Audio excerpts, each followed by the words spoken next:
In this video, we are going to see how we can turn off the Snapchat notifications on your iPhone.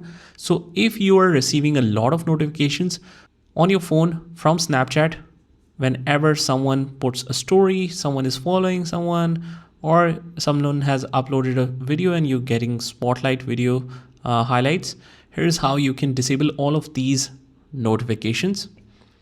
First of all, let's head over to the settings icon on the desktop screen. Click on that. And from here, we need to find the notifications option. It's here. Click on that. And down here, we have all the applications available. We will choose the one that we need to disable the notifications for. It's Snapchat right here. Click on that.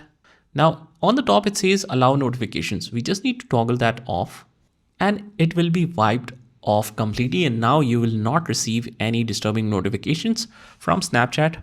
As you can see, it's now off. So that's about it. I hope you found this video helpful. And if you did, hit the like button and subscribe to our channel, and I will see you in the next one.